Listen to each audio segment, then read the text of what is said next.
Welcome back to the deep dive. You've sent us the stack, and we are going straight to the core, extracting all the essential knowledge and, the surprising insights you need to get up to speed. And today, we're really getting into the weeds on the manufacturing of fame, specifically through the lens of early 21st century reality television. Yeah, our source material today is focused on this really abrupt, high-stakes entry of two friends, Jane Roberts and Scarlett Harp, into the very produced world of a show called L.A. Candy. Right, and it's not so much a story of ambition fulfilled. It's really more of a cautionary tale about ambition being well exploited. Okay, so let's unpack this. We have this incredibly detailed blueprint of their whole journey from moving into this, frankly, unglamorous LA apartment, all the way to the moment their autonomy is just completely surrendered to network producers. So our mission today is to really analyze that exact intersection where that glittering promise of Hollywood just smashes into the cynical mechanics of reality TV production. And we're going to be tracking everything, their motivations, the logistical control that the crew has, and I think most critically, the unexpected and pretty devastating costs that fame ends up extracting from them. What's so fascinating to me is the immediate, just fundamental contrast between our two main characters right from the jump. Absolutely. Yeah. You have Jane, who is really the engine here. We can call her the planner. The planner, I like that. She is the eternal optimist, which, you kind of have to be to survive in L.A. She sees their apartment, a place her own dad called battlefield conditions. Wow. And she doesn't see a dump. She sees a potential palace. She's already picturing it painted in these, super optimistic colors. Turquoise, tangerine, and cream. She is just trying so hard to manifest a new life for herself. I mean, her whole reason for being there is to get this internship with the celebrity event planner Fiona Chen. But she wants to shake things up. Exactly. She wants to trade her safe, predictable past for something high stakes. But even as she's planning all these grand future events, the source notes she has this nervous habit of constantly twirling her hair. Which suggests that anxiety is always there, right beneath the surface of all that ambition. And then on the total opposite end of the spectrum, you've got Scarlett, the intellectual rebel. She's the anchor of cynicism. Her academic credentials are, they're off the charts. High SAT scores. She's at USC, which she, of course, calls the University of Spoiled Children. Of course. And she has this really sharp, witty intelligence and just a deep skepticism of the whole SoCal beauty standard thing, all the glamour. She literally wears her philosophy on her sleeve, or, on her mug. We learn her personal mantra is from René Descartes. Cogito ergo sum, I think, therefore I am. And that's not just her being pretentious. It's her shield. In a city that's all about what you look like, she's insisting her identity is internal, it's in her mind. It's her defense mechanism against all the artifice she's seeing around her. Yeah, and the physical setting just highlights that struggle perfectly. They're in Hollywood, crammed into an apartment with, and I'm quoting here, urine-colored kitchen walls. Ugh. And it's hot, like 92 degrees, and oppressive. And Jane's bedroom is right up against the roar of the 101 freeway. But here's a great detail. Scarlett actually sees that constant traffic noise as a good thing. A good thing? How? She calls it a blessing in disguise. It's basically a white noise machine that drowns out the neighbors and, more specifically, covers up any sounds from what she calls Jane's boy habit. Okay, so even before the cameras show up, they're already living this very messy, authentic LA life, surrounded by smog and noise, but, looking for that glamorous connection. The contrast is perfectly set. One is seeking discomfort and change, the other is seeking intellectual solitude and authenticity. The stage is set for the producers to come in and exploit both of those drives. And that moment of transformation, the exact point where their lives pivot from, anonymous residents to potential it girls, it happens at this exclusive club, Lido. This is where Trevor Lord, the reality TV producer, steps into the picture. Right. And Trevor is painted as this really cynical observer of the Hollywood machine. The source material says he just watches this endless stream of young women move to the city and eventually morph into the same size zero stereotype. So he's not looking for the finished product. He's looking for the raw material, the vulnerability just before they conform. Wait, I have to jump in on that. So is he looking for authenticity, or is he just looking for a new flavor of innocence that's easier to manipulate? I think it's the latter, but it's masquerading as the former. Exactly. He spots Jane first. She's petite, sweet. She's not the typical Hollywood blonde. She has this girl-next-door innocence written all over her. But he's also drawn to Scarlett, the striking brunette with that exotic edge. He sees them as the perfect combination. They have visual appeal, contrasting personalities, and this is the key, they're awkward. And in reality TV, awkward reads as authentic. It reads as vulnerable. It means they haven't learned how to perform for the camera yet. Which means they'll be easier to direct. And his pitch to them is just pure psychological manipulation. It goes right for the deepest insecurity that drives every single person who moves to LA. He cuts right through the small talk and hits them with the line. No one moves here to be a nobody. Ooh, that's a killer line. It's a masterclass. He's basically saying, I see that vulnerability you're hiding, and I can give you a shortcut past it. So he frames the show as something harmless, a documentary-style show, like a reality version of Sex and the City, but totally PG. He's selling them this glossy, aspirational fantasy, but he's hiding the intrusive, scripted reality of it all. Which is exactly why Scarlett's intellectual alarm bells go off immediately. She's not buying it. Not for a second. She gets right through it. The real world, Hollywood. Yeah. And then she goes for the jugular, pointing out he's old enough to father us. Her skepticism is so important, it establishes her as that anti-establishment voice. And ironically, that makes her even more valuable to him. Trevor doesn't want two girls who are exactly the same. He wants friction. He wants Jane, the eager participant, against Scarlett, the intellectual resistant. Because fiction is drama. And drama is ratings. So her resistance gets tested when they go in for the actual casting process. And the source material gives us this incredibly vivid, almost physical description of the room. It's not just an interview. No, it's an interrogation room. Yep. It's claustrophobically small, dingy white walls, faded blue carpet, and the lighting is harsh, it's industrial, it's designed to expose you, not flatter you. And Jane has to sit on this single, cold, metal folding chair. There's nothing comfortable about it. And before they even ask a single question, the first violation of privacy happens. They mic her up. Right. They tell her to tape this tiny microphone to her chest right where her bra cups meet. That sound guy is the first person from the crew she has to have this weirdly intimate moment with. It's the symbolic start of the total loss of boundaries. And the interviewers, Dana and Wendell, they just immediately start reducing her life to bullet points. The SparkNotes version. Santa Barbara, awesome family, no boyfriend. It's not about understanding her. It's about distilling her into a simple archetype for a TV guide summary. And to speed that process up, they use a word association game, which is just pure narrative efficiency. They're throwing out concepts to categorize her and establish her moral baseline for the audience. Yeah. One-night stands. Trashy. Friendship. Long-lasting. Oh. Rare. They are literally building her character profile right in front of her, defining her before she can define herself. But the real turning point, the thing that makes Dana and Wendell snap to attention, is when they ask her why she moved to L.A. And she gives them the one answer that is pure narrative gold: to be uncomfortable. That's such a moment of self-awareness. She explained she wanted to break free from her safe, predictable life. She was actively seeking out high-risk, high-stress situations. So it's not just about fame for her. It's this deep psychological need for forced growth. And that's what surprises the producers. They realize she isn't just some passive girl chasing a dream. She's an active agent who seeks out tension.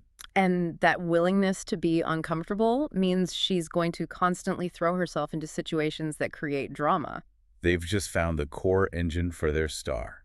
The sweet girl who is deliberately risking heartbreak just to feel alive. Even though she immediately starts second-guessing herself, thinking, sounding a little desperate, Jane, that raw ambition is exactly the fuel the production machine needs. She's ready to trade comfort for content. So once the producers have their stars, they immediately shift into control mode. And speed is their best friend here, because any kind of critical thinking or legal review is their enemy. They need commitment before the girls have time to think. Right. They start with the packaging, the title of the show, LA Candy. Which Scarlett, of course, just dismisses immediately. She says it sounds like an adult video or a bad board game. But Trevor doesn't care about the artistic merit at all. He's only focused on the commercial scale. He's boasting about the size of the investment, how the network is willing to bet a lot of money on this show being #1. He's emphasizing the huge demand for programming for their demographic. He's making them feel like they're part of something massive and unstoppable. It's a way to override their reservations. And the logistics they lay out sound so reasonable at first, but they're completely controlling. Dana explains they'll plan shoots weekly, covering their jobs, school, home, clubs. But the key detail is that all locations have to be cleared in advance, which basically means if Jane and Scarlett try to do anything private, anything outside the producer's pre-approved story, It just won't be filmed. It won't exist in their televised lives. The control is total, but the reward looks immense. Which brings us to the contract.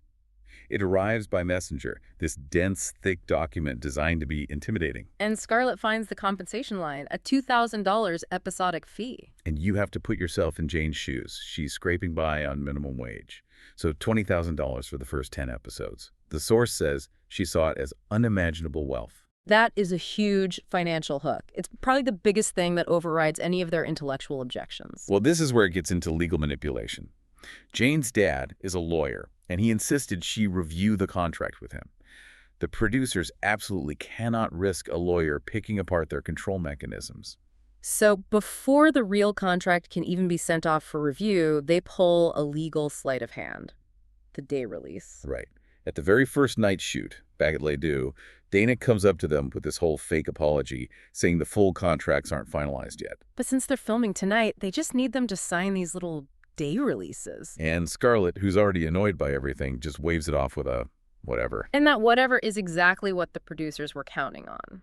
They're setting a precedent for rushing decisions. They now own the footage from that night, whether or not the big final contract ever gets signed. It just sets the tone for the whole production. And the control just deepens immediately with their housing situation. That first dingy apartment, the sunny palms, it just doesn't fit the glossy LA aesthetic Trevor is trying to sell. So he makes up a lie.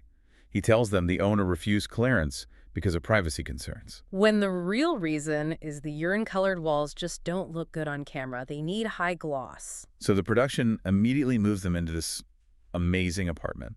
It has 2 bedrooms, a pool, and a view. And it's paid for entirely by the network. Which has nothing to do with privacy and everything to do with guaranteeing on-set access to their lives and providing a glamorous backdrop for pop TV. And it works. Even Scarlett, the rebel, is kind of Silas for a moment.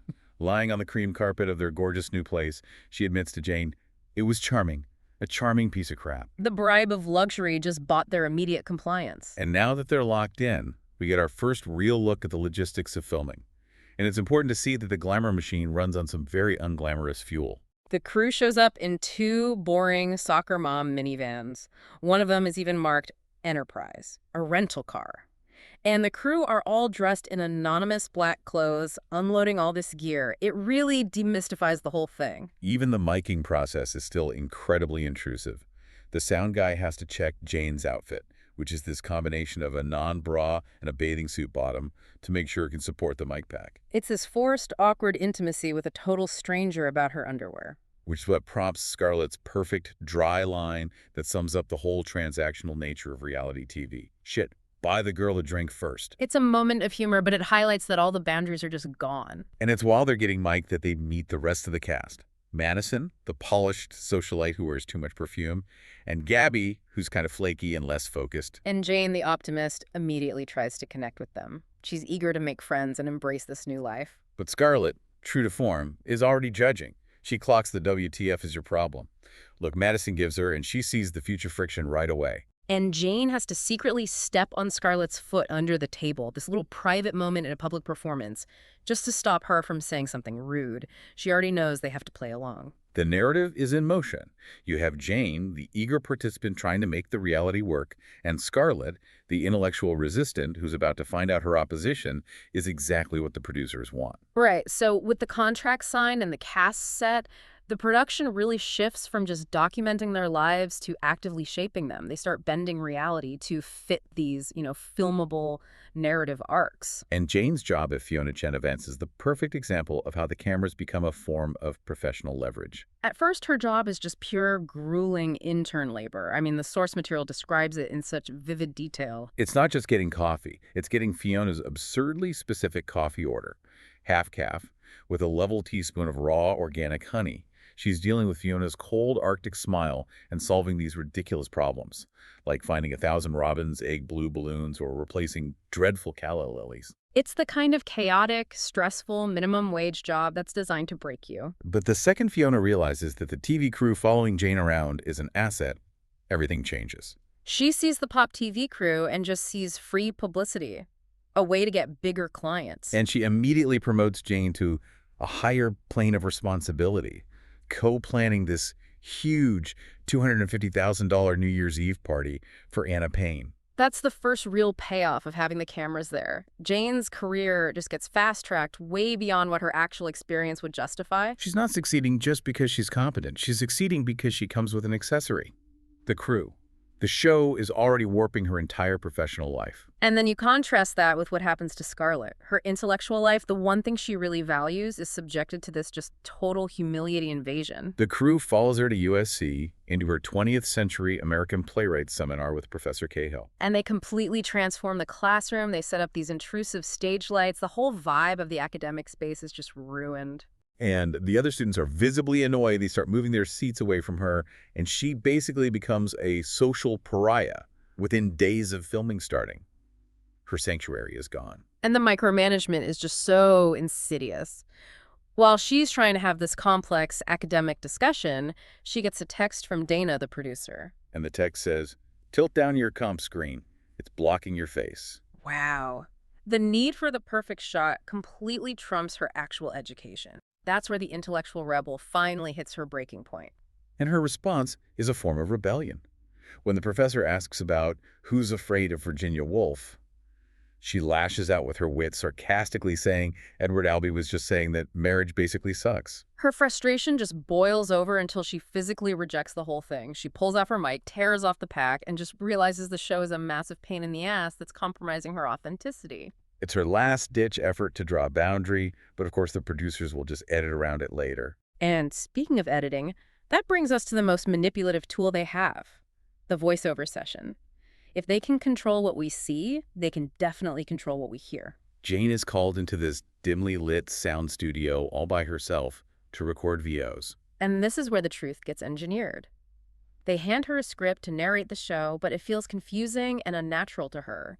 She struggles with lines meant to categorize Scarlett like the only thing hotter than her SAT scores is her. She's uncomfortable because she knows that's not how she actually thinks or talks about her best friend. So when Jane asks for clarification, Dana, the producer, just lays bare the cynical mechanics of it all.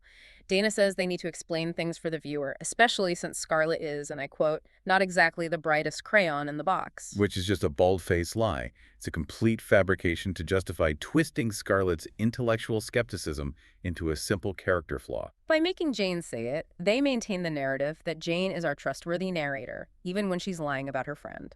This session confirms that the entire reality of the show is being filtered through Jane's edited point of view. The production is manufacturing a character arc for Scarlett, whether she wants it or not. And this is so critical for you, the listener, to grasp. The final show isn't a documentary. It's a fully scripted narrative using non-actors. And Jane is now an unwitting accomplice in manipulating her best friend's on-screen persona. So the most reliable engine for ratings is always romance. The production knows this, and you see Jane get caught in this tangle of a genuine connection, which won't play by the rules, and then two highly engineered plot lines that are just designed for content. Let's start with a genuine one, Brayden. They meet at a place called Big Wang's, which Jane notes sounds classy. Right. But despite the setting, the connection is real and it's instant. Brayden is a starving actor, but he's principled. He really dislikes the manipulative side of Hollywood. And Jane likes him for that reason. He feels different from the shallow, competitive guy she's meeting. But there's an immediate complication. Brayden is in an on-again, off-again thing with a girl named Willow. And more importantly for the show, he's smart enough to see the danger of the reality production. He flat out refuses to sign a release. He's worried about his career. So you have this central conflict. Brayden is warning Jane about Hollywood and the cameras, but Jane, she's blinded by the money, the new apartment, the potential fame. She only half listens. She ignores the guy she actually likes because he won't be on camera, and instead she turns her attention to the producer's manufactured options. The first one is Paolo. He's a photographer who looks like a young Brad Pitt, and he just conveniently shows up at Fiona Chen's office. And Jane's gut feeling is right. She immediately suspects it's a setup, and later Paolo even admits he saw the Pop TV filming sign outside. It was completely engineered. And the date is a total disaster. Jane is miserable. She's hungover from a night out with Madison, and she just feels sick. The pressure to be on for the camera when she feels awful is immense. It's so bad she texts Dana for help. And Dana's response is just brutally honest. "You look miserable." Poor guy. Could you act a little more datey? She has to force herself to participate. But Paolo is a dud. He only talks about Italian food. The footage is so unusable that Trevor later laughs about it, admitting they had to color correct her face. Okay, let's just pause on that. That's a profound level of manipulation. They're not just editing dialogue. They are digitally altering the visual appearance of reality to protect the storyline that this date was a success. If the footage doesn't fit the narrative, they literally change the image. So after Paolo is a bust, Trevor moves on to the ultimate rating strategy, Jesse Edwards. Jesse is Hollywood royalty. He's a hot actor with a known drug history, famous parents. Trevor sees the pairing. Hollywood's #1 Playboy falls for the girl next door as a guaranteed high-rating time bomb. He is anticipating the drama. And what's wild is that the manufactured setup actually creates a genuine spark. Jesse is surprisingly charming on their first date. He plays her a death cab for cutie mix, he jokes around, he humanizes himself, and yeah, he's drinking straight Jack Daniels, which is a red flag, but he's engaging. And Jane feels it.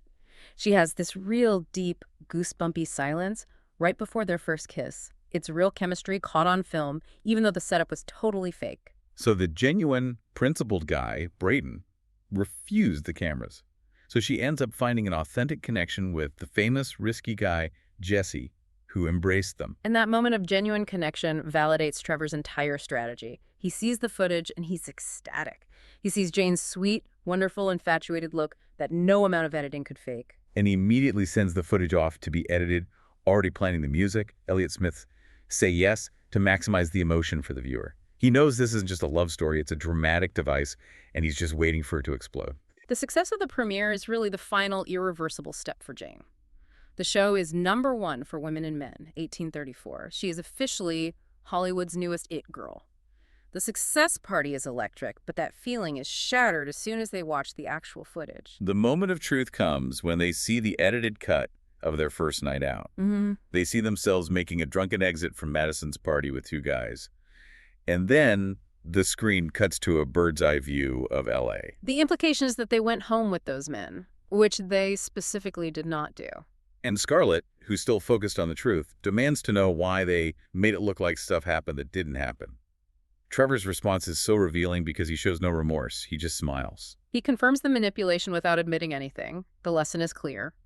The actual truth of their lives doesn't matter at all. The dramatic narrative for ratings is everything. And this realization happens just as the manufactured reality starts to clash violently with Jesse's actual toxic behavior at his birthday party at the Club Goa. Jane sees the cracks immediately. Jesse is drunk, his hug is too tight, too intense, and that charming actor veneer just dissolves. The betrayal is public, and it's sharp. He disappears into the men's room with his best friend, Zach, for 15 minutes, a pretty clear sign of what's going on. And he comes back, not looking for Jane, but with his arm around a tall, blonde girl with serious boobs. The humiliation is just complete and instantaneous. Jane is trying to hold it together, biting her lip to stop from crying, and she sees Braden across the room, watching her with this worried, sympathetic expression. The one principled guy she ignored is the only one offering any genuine empathy. The distress is overwhelming. She runs to the bathroom, which is its own toxic scene, girls complaining about broken stalls and cocaine use, and she throws up. It's this literal physical rejection of the entire toxic environment she let the cameras put her in. And that moment of extreme vulnerability is what sets the stage for her next reckless impulse. She goes home, looking for comfort, and Braden is there, waiting for her. In a desperate attempt to find something real after being publicly betrayed by the fake relationship, she sleeps with him. We did just once. But that impulsive decision, cheating on the guy who just cheated on her, it immediately escalates everything. The betrayal is now physical, and critically, it leaves physical evidence. Braden leaves a note taped to her door. Jane, I don't know what last night meant, but I'm not sorry. Please call me later. Braden. Moments later, Jesse shows up, looking broken and apologetic. Yeah. Jane is thrown into a full-blown crisis. She has to frantically kiss Jesse to keep him from seeing Braden's note. It's this panicked attempt to manage two conflicting realities at the same time. She's trying to hide her real emotional life from the very cameras she invited in. And all this chaos is just magnified by Madison's calculated ambition. Madison is intensely jealous that Jane has become Hollywood's newest it girl. So Madison goes to Veronica Bliss, the cynical editor of Gossip magazine, and offers her juicy inside stories in exchange for her own profile. Veronica, who's a pro at this, sees Madison's jealousy as the perfect leverage. She calls the Jane Jesse narrative a time bomb waiting to go off. And Madison delivers the kill shot. Driven by revenge, she gets and leaks intimate photos of Jane and Braden in bed to gossip, claiming Jane needed to know the real Jane, a spectacular projection of her own jealousy. The result is immediate and devastating. The photos are on the cover, the affair is confirmed, and Jane's constructed innocent girl narrative is destroyed in the most public way possible. The whole thing just explodes. Jane, totally exposed, confesses to Scarlett that the photos are real, and in the final dramatic maneuver, Madison, the person who betrayed her, sneaks Jane out of LA to her parents' condo in Mexico. The escape is total. A place with no cell reception, guaranteeing a media blackout back in LA that Madison herself orchestrated. And Scarlett is just left behind in the wreckage, having to confront a broken, remorseful Jesse, who's in his apartment in nothing but navy cotton pajama bottoms. The emotional damage is complete, the producers got their drama, Madison got her revenge, and Jane lost everything. So we come full circle, back to Jane's original motivation. She started this whole thing because she wanted to be uncomfortable to escape her safe life. And by embracing the cameras, she definitely achieved discomfort. But it came at this ultimate public cost: total exposure, humiliation, and the destruction of her real relationships. She tried to control her narrative by performing it, and in the end, the narrative controlled her. And Trevor Lord's cynical calculation was 100% correct. He knew the Jane-Jesse relationship wasn't a fairy tale. It was a dramatic device. The scandal, the public cheating, the escape to Mexico, all covered by gossip, was a massive ratings success. The time bomb, he predicted, went off and did, in fact, break records. Key producer wins. The integrity of the cast is totally irrelevant. And look, they did get some version of success. They got the fame, the luxury apartment, the $20,000, but the cost was immense. They lost all control of their story, they sacrificed real privacy for staged access, and they witnessed this profound betrayal from a supposed friend. So we'll leave you with the ultimate question. Even with the promise of not being a nobody in LA, that core insecurity Trevor Lord leveraged so perfectly, was the cost worth it? The complete loss of self-determination, the inability to tell a real connection from a manufactured one, the public humiliation? Was the sweetness of LA candy worth sacrificing the foundation of their actual selves? It's a question of whether the spotlight is worth the price of the burn long after the final credits roll.